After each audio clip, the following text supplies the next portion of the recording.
자, 여러분은 몸이 아플 때 제일 먼저 무엇을 하나요? 병원 가죠. 그쵸? 약을 먹으시는 분도 계시고, 당연하겠지만, 우리는 당연히 병에 걸리면 제일 먼저 우리의 병의 원인을 찾고, 또 병을 치유하기 위해서, 약국을 가거나 병원을 갑니다. 근데, 그렇게 우리의 병을 치료할 때에, 여러분의 마음은 어때요? 우리의 마음은 어떻습니까? 우리는 종종 육체적 아픔에는 민감하지만 우리 영혼의 또는 마음의 병에 대해서는 사실 무감각할 때가 많이 있습니다. 물론 요즘에는 그래도 옛날보다는 많이 좋아져서 조금만 마음이 힘들면은 그래도 정신과 진료를 받으려고 하시는 분들이 많이 늘긴 했어요. 하지만 그럼에도 불구하고 우리는 좀 더 우리 몸의 아픔보다는 좀 더 마음의 아픔에는 민감하지 않을 때가 훨씬 더 많습니다. 우리가 생각할 때 예수님이 2000년 전에 이 땅에 오셨을 때에 육체를 고쳐주신 것으로 먼저 생각할 수 있겠지만 사실 예수님의 목적은 육체 고치는 데 있지 않았습니다. 오늘의 말씀은 바로 그것을 좀 보려고 하는데요. 먼저 좀 그 전에 좀 보려고 하는 게 뭐냐면 신유와 귀신 축사에 대한 부분에 대해서 조금 설명을 좀 드리려고 하는데 오늘날뿐만 아니라 사실 역사적으로 예수님이 2000년 전에 오시고 나서 그분이 하늘나라로 올라가신 다음에 그 전에도 마찬가지였지만 정말 여러 사람들이 신유의 은사가 있다 나에게 라고 하면서 많이 등장을 합니다. 오늘날도 마찬가지죠. 많은 사람들이 집회를 통해서 내가 병을 낫게 하겠다. 저도 지금 생생하게 기억나는 것 중에 하나가 뭐냐면 제가 어렸을 때 제가 초등학교 때인가 한 30년 전, 40년 전 그때쯤에 뭐가 유행했었냐면요. 한창 이 신유의 은사로 유행했던 게 할렐루야 기도원이었습니다. 그때 저희 집에도 그 할렐루야 기도원 테이프가 한 2개 정도 있었던 것 같은데 거기 보면은 뭐 놀라운 이적들을 막 행하죠.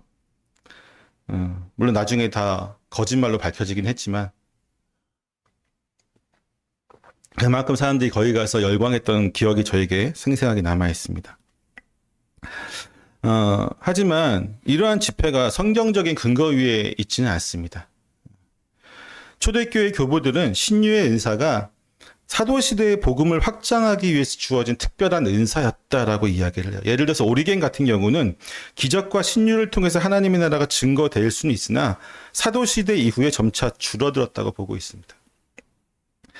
왜냐하면 이는 복음의 본질이 기적 그 자체가 아니라 하나님의 말씀을 통해서 나타난다고 그는 인식했기 때문이에요.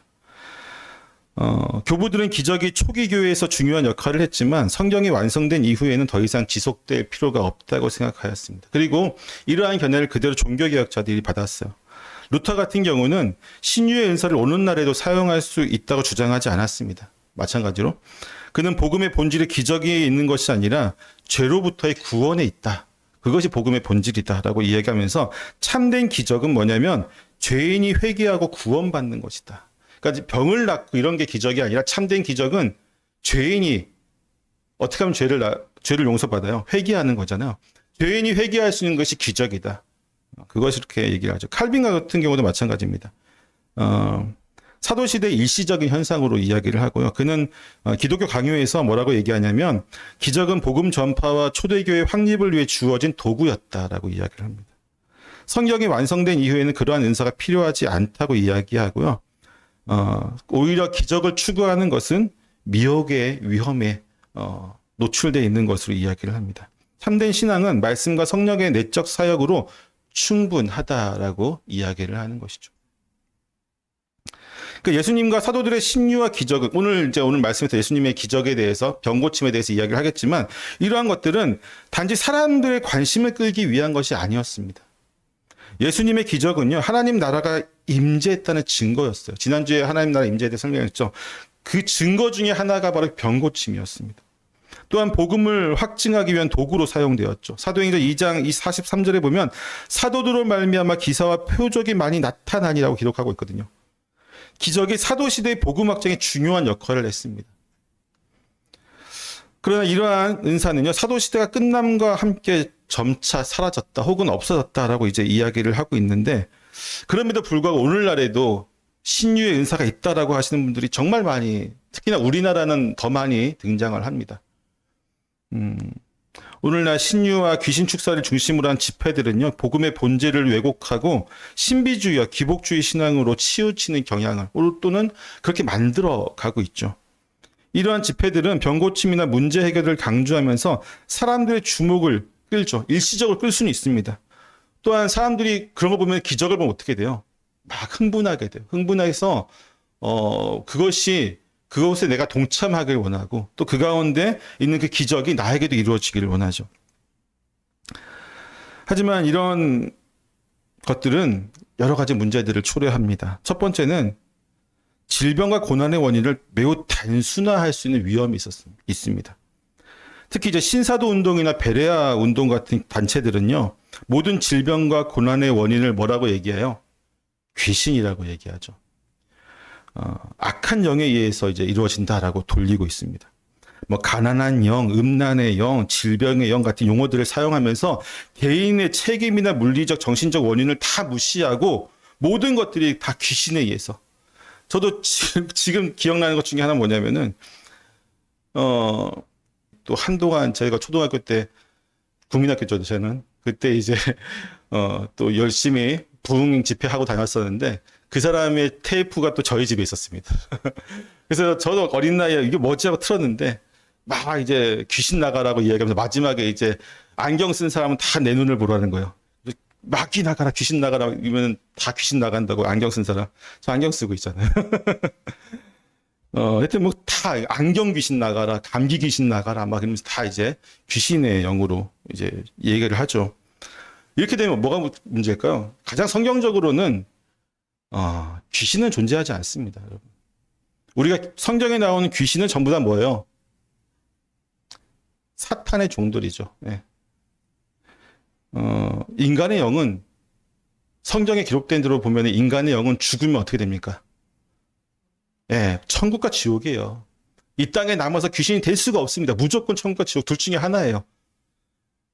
그럴 수 없죠. 하여튼 성경적이지도 않고 두 번째는 아까도 얘기했지만 이 모든 우리의 문제들에 대해서 외부로 돌리고 초자연적으로 돌리면서 사람들로 하여금 이 부분에 대해서 그 내면적인 성찰을 하지 못하도록 만들죠. 또 여러 가지 문제들이 있지만 그 중에 한두 가지를 더 보면요. 기적을 신앙의 중심으로 두게 되면 어떻게 되냐면요. 기적이 이루어지지 않으면 거기에는 믿음이 없는 것처럼 여겨집니다. 다른 말로 하면은 기적이 있는 곳은 온갖 문제와 악행들이 있어도 거기는 신령한 것을 여기고요. 진리와 아무리 좋은 사랑과 복음으로 이야기를 해도 기적이 없으면 저기는 잘못된 것처럼 여기는 경우도 많죠. 제가 예전에도 한번 설교할 때 한번 얘기했던 것 같은데 통일교도 마찬가지고 신천지도 마찬가지고 이단들도 기적들 행해요. 물론 그게 진짜인지 아닌지는 잘 모르겠어요. 하지만 거기도 기적이 있다고 얘기를 하죠. 신유의 은사가 있다고 얘기를 합니다. 때문에 복음의 본질을 매우 많이 악화시킵니다. 약화시키기도 하고 악화시키기도 합니다. 신유와 축사 집회는요, 사람들에게 일시적인 위안과 흥분을 줄 수 있지만 복음의 본질에서 완전히 벗어나게 만들죠. 그러니까 예수 그리스도께서 주신 복음의 본질은 뭐예요? 나를 믿고 죄 사함을 받고 구원을 얻으라는 거잖아요. 그렇죠? 단순하게 얘기하면 이건데 사람들은 신유와 어떤 병고침과 이 집회에 일어나는 그 카타르시스에 매몰되면서 거기에 나오는 이제 뇌에서 이렇게 흥분을 하게 만드는데 거기에 몰두하게 되면요. 말씀이 들어갈 수가 없습니다. 단적으로 얘기를 하면은 우리가 소위 얘기하는 뭐 신사도 운동이라든지 어떤 그 은사주의 운동, 그런 신비주의, 그런 예배를 보게 되면요. 말씀 없어요. 말씀이 없습니다. 그냥 어떻게 하면 모든 수단과 방법을 동원해서 우리의 마음을 뜨겁게 하고 심장이 쿵쿵 뛰게 만들고 정신을 혼란스럽게 만들죠. 대표적인 예로 저도 예전에 많이 다녔었지만 집회들 있잖아요. 그 부흥 집회라든지 아니면 뭐 음악 집회라든지 그런 집회를 가게 되면 굉장히 뜨겁습니다. 한 3시간 동안 뭐 기도와 찬양과 말씀이 번갈아 가면서 3시간, 4시간 뭐 해요. 근데 그렇게 해서 회개도 하고 온갖 기도를 다 하고 뭐 말씀 하나 앞에 주여 하고 뭐 신실하게 살겠습니다. 뭐 선언도 하고 내려오는데 그러고 나서 집회 끝나고 돌아오면 바로 우리의 모습이 어때요? 바뀐 게 없죠. 말씀이 들어가지 않았습니다. 극단적으로 얘기하면 퀘이커 교도들, 그들은 어떻게 합니까? 말씀이 전혀 없이 의자에 앉아서 그냥 성령의 강림하시기를 기다리죠. 그러면서 먼저 몸이 떨리는 사람이 일어나가지고 이게 성령님께서 나에게 하신 말씀입니다고 선포하면은 그게 그냥 하나님의 말씀이 돼버리는. 결국 이렇게 되면 어떻게 돼요? 교리와 복음과 모든 것을 떠나는 이단적인 사상이 나올 수밖에 없는 거죠. 우리는 예수님과 사도들이 보여주신 신유와 이 어떤 축사의 목적을 분명히 이해할 필요가 있습니다. 때문에 오늘날에도 이런 것이 있다, 이것이 참된 것이다라고 하는 그들을 향해서 그게 아니다라고 이야기할 수 있어야 되겠죠. 단지 육체적 치유에 그치지 않았다는 것을, 예수님께서는 육체적 치유만을 위해서 이 땅에 오신 게 아니다라는 사실을 분명히 기억해야 됩니다. 그래서 오늘 두 가지 사건을 좀 보려고 하는데, 하나는 마태복음과 하나는 마가복음 사건인데요. 예수님께서는 병든 자를 고치시는 사역과 함께 첫 번째로 하신 게 뭐냐면 천국을 선포하신 거였습니다. 예수님께서 이러한 방식을 통해서 그의 공생애를 이어가신 목적이 분명히 있습니다. 이는 예수님의 사역의 목적과 그의 메시지가 결국 치유에 있지 않다는 거예요. 단순히 병든 자를 고치는 데 있지 않았다는 것입니다. 마태복음 4장 23절을 보게 되면 이렇게 기록합니다. 예수께서 온 갈릴리에 두루 다니사 저희 회당에서 가르치시며 천국 복음을 전파하시며 백성 중에 모든 병과 모든 약한 것을 고치시니. 예수님께서 병을 고치신 것은요, 단순히 기적을 행한 것이 아니라 하나님의 통치가 이 땅에 임했다는 증거를 보여주기 위해서. 왜냐하면 이사야 선지자가 그렇게 예언했기 때문입니다. 메시아가 오시면 병을 고쳐주실 것이다. 평화가 깃들고 여러 가지가 있지만 그 중에 하나의 기적이 뭐냐면 병을 낫게 하는 거였습니다.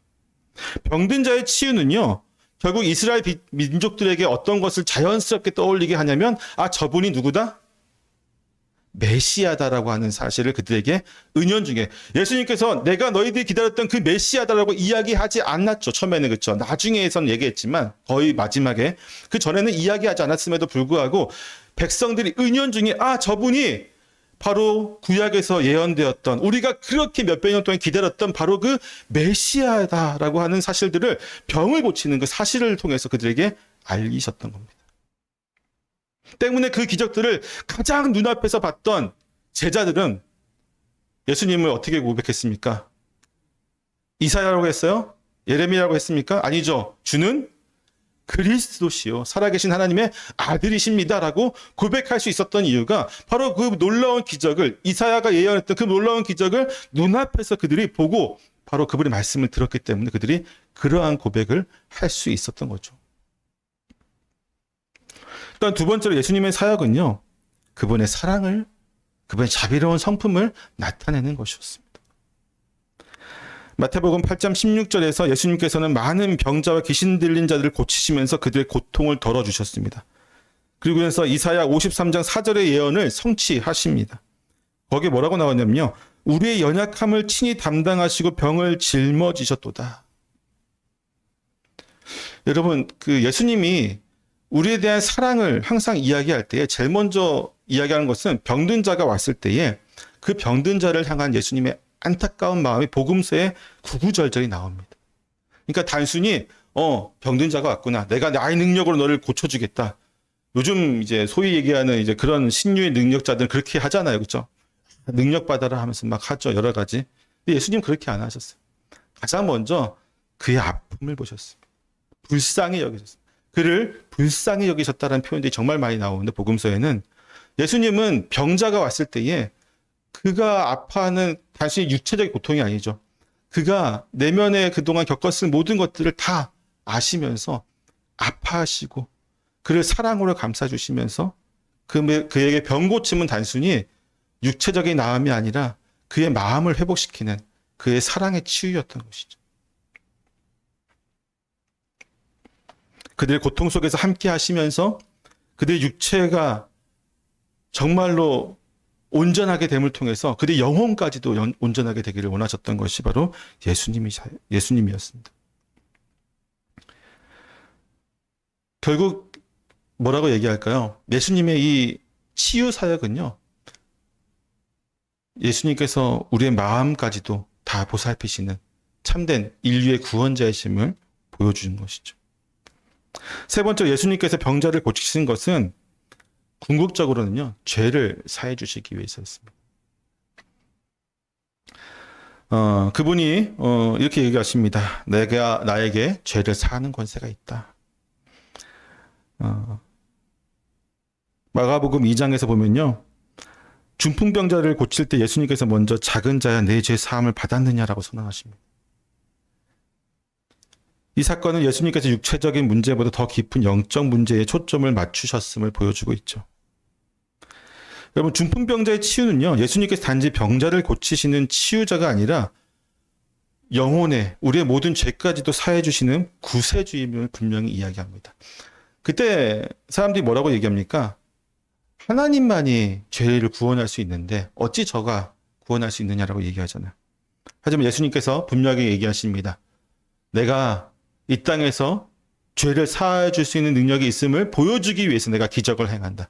그러니까 이 병자를 그냥 낫게 해주실 수도 있잖아요. 그렇죠? 불쌍히 여기시는 마음으로 또 사랑하는 마음을 그냥 낫게 해주실 수도 있는데 그렇게 안 하고 이런 말씀을 하시는 거예요. 나에게 이 땅에서 죄를 사하는 권세가 있음을 너희들에게 보여주기 위해서, 알게 하기 위해서 내가 이 기적을 행한다. 그래서 일어나 걸어라. 집으로 가라.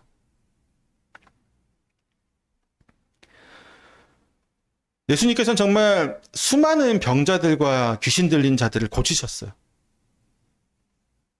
근데 그 모든 것을 고칠 때 예수님의 중심에는 가장 뭐가 있었냐면 항상 복음이 있었습니다.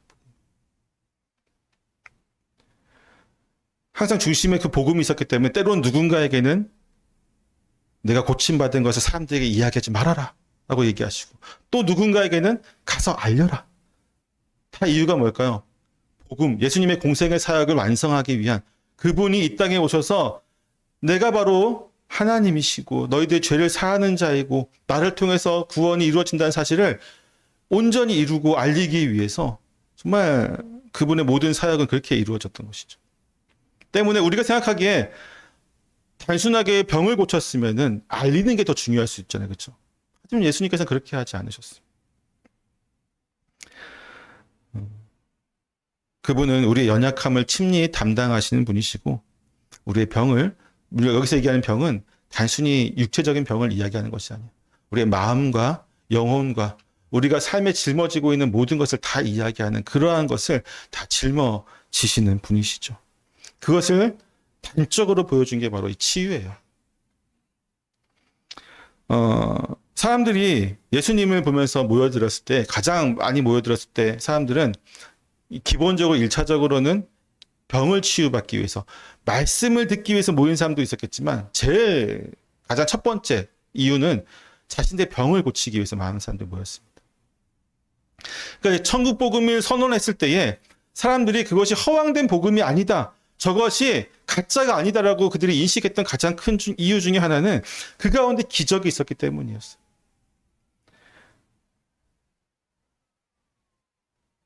중풍병자를 고치셨던 그 죄사함의 능력, 그 권세, 그것은 오직 하나님만이 가질 수 있고 그것이 바로 복음의 온전한 선포가 되어질 수 있는 것입니다. 마가복음 2장 1절에서 4절을 보게 되면 4명의 친구들이 중풍병자를 데리고 예수님께 오게 됩니다. 그들은 예수님께로 갈 수 없는 상황 속에서도 지붕을 뚫고 친구를 예수님께 내리는 믿음의 행동을 보여주고 있습니다. 그들이 이렇게까지 한 이유는 뭐냐면 예수님이야말로 모든 문제를 해결할 수 있는 분임을 그들이 믿었기 때문이죠. 그들의 믿음은 예수님이 지나온 삶, 행적들, 예수님이 다른 마을에서 했던 모든 이적과 또 말씀들이 그들 안에서 참된 믿음을 부여했기 때문이었습니다. 여러분, 우리에게도 좀 이런 믿음이 필요하지 않을까요? 우리는 좀 그런 것 같아요. 만약에 친구들이 간절함이 없었다면, 그리고 예수님에 대한 참된 믿음이 없었다면 자기 친구를 4명이 메고 왔는데 사람들이 다 둘러매고 있었어요. 그러면 아마 우리 기다릴까? 저 말씀이 끝날 때까지 기다릴까? 아니면 말씀이 끝나고 예수님이 한가해질 때 그때 우리 다시 오자, 뭐 그런 이야기를 했을지도 모르겠습니다. 저 같았으면 그럴 것 같아요. 지금 중요하니까 좀 수많은 사람들이 예수님 말씀에 집중하고 있으니까 우리는 거기에 방해를 하면 안 되겠다. 뭐 그런 마음이 있을 수도 있었겠지만 이 내 친구들은 그러지 않았습니다. 그들은 비록 방해가 될지언정 우리의 구원자이신 그분 앞에서 우리가 나아갈 때 모든 문제가 해결될 거라는 그 믿음을 가지고 지붕을 뚫는 그런 행위를 합니다. 그 지붕에서 친구를 내리죠. 때로는 우리에게도 이런 간절함이 필요합니다. 우리는 사실 예수님을 믿으면서 너무나도 상황과 환경과 우리가 처해 있는 모든 것들을 잴 때가 많이 있어요. 예수님 앞에 나오면 되는데 그 예수님 앞에 나오기까지도 많이 재죠. 오늘은 무슨 일이 있어서, 내일은 무슨 일이 있어서, 모레는 무슨 일이 있어서. 나오기까지, 나와서도 마찬가지죠. 나와서 이 자리에 앉아있을 때조차도 우리 머릿속은 복잡할 때가 많이 있어요. 내일 일, 모레 일, 일주일 후의 일.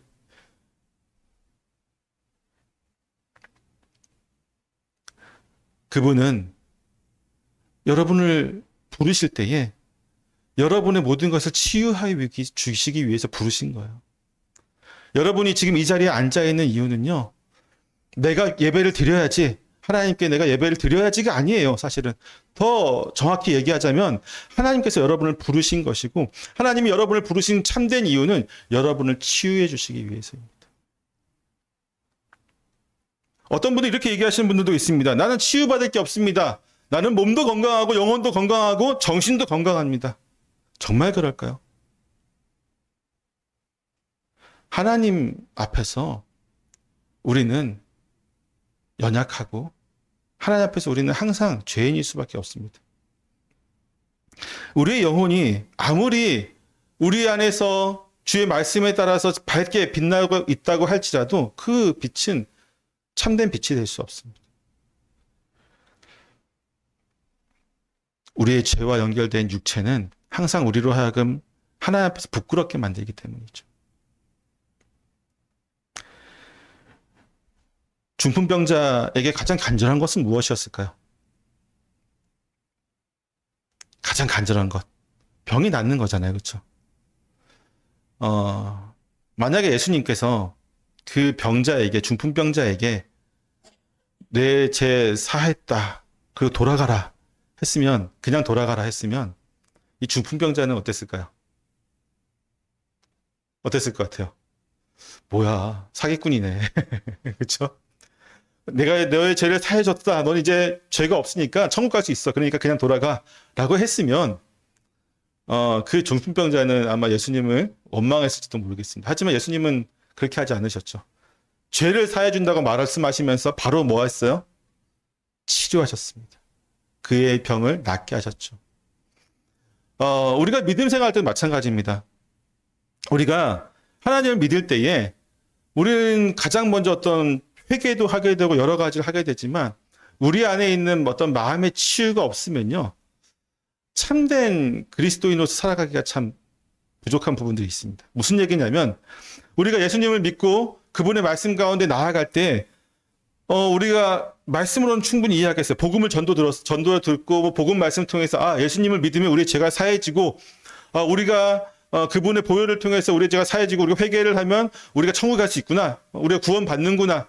또 우리가 믿음의 그리스도인이 참된 그리스도인이 되겠구나. 뭐 그런 것들 이론적으로 알 수 있지만 그것이 우리 안에서 성령을 통해서 참된 믿음을 다른 말로 하면은 우리를 회복시키는 과거에 죽었던 내 영혼이 회복되어지고 또 죽었던 우리의 마음과 또 상처받았던 세상에 상처받았던 우리의 모든 것들이 치유되는 역사들이 그 가운데 있지 않고서는요.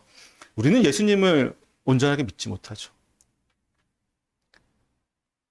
대부분의 신실하신 분들은 다 이것을 경험하게 됩니다. 이것을 다른 말로 하면 뭐예요? 제가 항상 강조하지만 회심이라는 말이 될 수도 있고 청교도들이 항상 강조했던 그 회심 단순히 그러니까 우리 육체에 낫는 것도 있을 수 있겠지만 그것이 중요한 것이 아니라 그분은 우리 안에 가장 필요한 것을 채워주시고 회복시켜 주신다는 것이죠.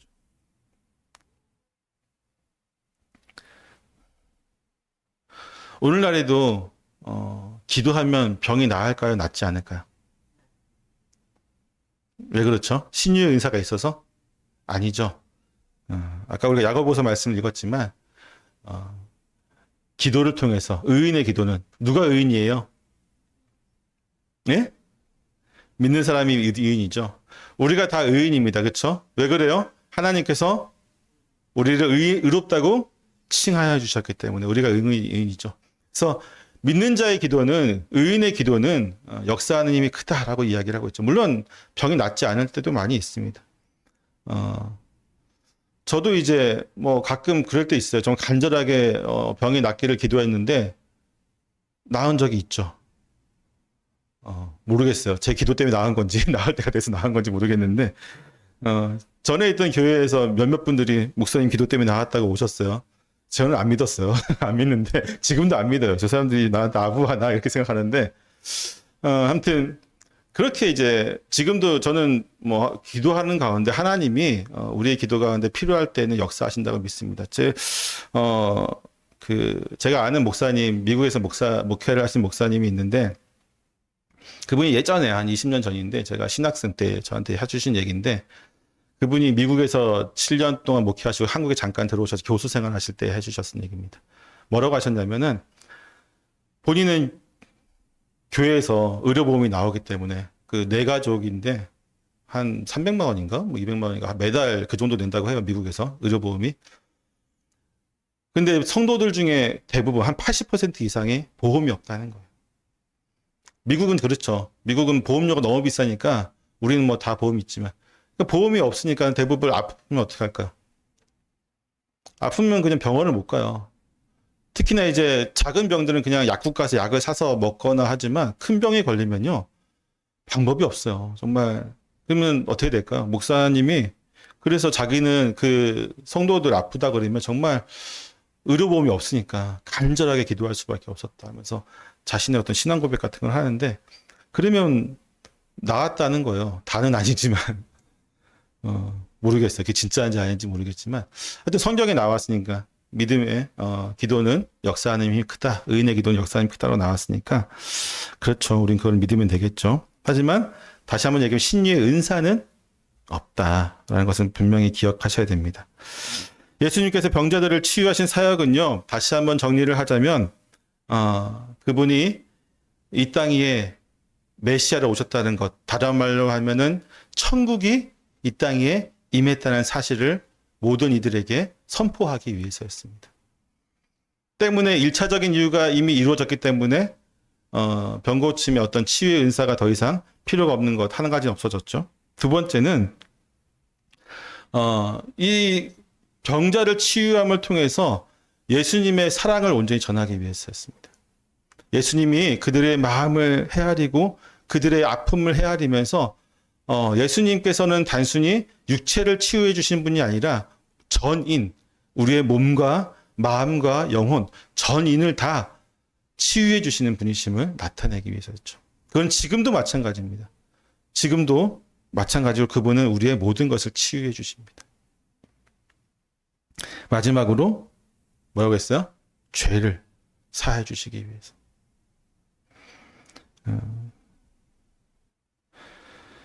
예수님의 치유 사역을 통해서 우리는 분명히 기억해야 될 것은 뭐냐면 그분의 사역을 통해서 우리가 지금 이 자리에 있다는 사실입니다. 그분이 우리를 치유하셨고 그분이 우리의 마음 가운데 온전한 복음이라고 하는 씨앗을 심겨 주셨고 그분이 우리로 하여금 회복될 수 있도록 만들어 주셨기 때문에 지금 우리가 이 자리에 있는 것이죠. 때문에 우리에게는 어떤 사명이 있냐면요. 병든 우리를 치유해 주셨으니까 어떻게 될까요? 첫 번째는 우리를 치유해 주신 그분을 온전히 섬겨야 될 사명이 우리에게 있고 두 번째로는 우리가 병든 우리를 치유해 주셨으니까 우리 주위에 병든 이들을 치유하는데 예수 그리스도의 복음이 들어갈 수 있도록 우리가 또 나아가야 될 사명이 있는 것이죠. 다르게 얘기하면요. 우리 주위에는 여전히 많은 치유를 필요로 하는 사람들이 있습니다. 그것이 육체적이든 마음의 병이든 아니면 영혼의 문제이든 그것을 치료할 수 있는 분은 누구일까요? 예수님밖에 없죠. 물론 육체적인 병은 병원에 가면 대부분 치유할 수 있을 것입니다. 또 요즘에는 마음의 병에 걸리면 정신과를 많이 가죠. 다 병원에 가긴 하지만 그것이 온전한 치유가 되어지고 회복이 되어지고 그것이 우리의 모든 삶을 변화시킬 정도의 어떤 능력이 되어지기 위해선 오직 예수님밖에 없다는 사실을 기억하시기를 부탁드립니다. 그럼 어떻게 될까요? 우리는 그분께 나아가야 됩니다. 고민 있을 때 누구에게 나아가야 돼요? 예수님께 나아가야 돼요. 내 마음이 아프고 찢어지고 내가 지금 너무나도 힘겹고 어려운 가운데 있을 때 어떻게 해야 됩니까? 예수님께 나아가야 됩니다. 예수님이 다 나에게 오라고 말씀하시잖아요. 사랑하는 성도 여러분, 우리의 모든 질병과 고통 그리고 죄의 문제를 해결하시는 참된 구원자이신 예수님께 나아오시기를 축원합니다. 그분께 나아왔을 때 또 그분이 나오라고 하시는 그 명령 앞에 우리가 때로는 귀찮기도 하고 때로는 이게 맞는가 고민되기도 하고 때로는 정말로 예수님께서는 이 문제를 해결해 주실까 의심될 때도 있을 것입니다. 하지만 그럴 때 더 우리는 나아가야 됩니다. 그것이 바로 예수님이 우리를 부르신 신호이기 때문이에요. 내가 의심될 때 또는 내가 더 이곳을 예수님 찾지 않으려 노력할 때 예수님이 우리를 부르신다고 하는 사실을 기억하시기를 부탁드립니다. 오늘 우리의 삶에서 그분의 기적 같은 치유가 저와 여러분 가운데 또 우리 이웃 가운데 임하기를 간절히 간구하는 저와 여러분 되시기를 축원합니다. 기도하겠습니다.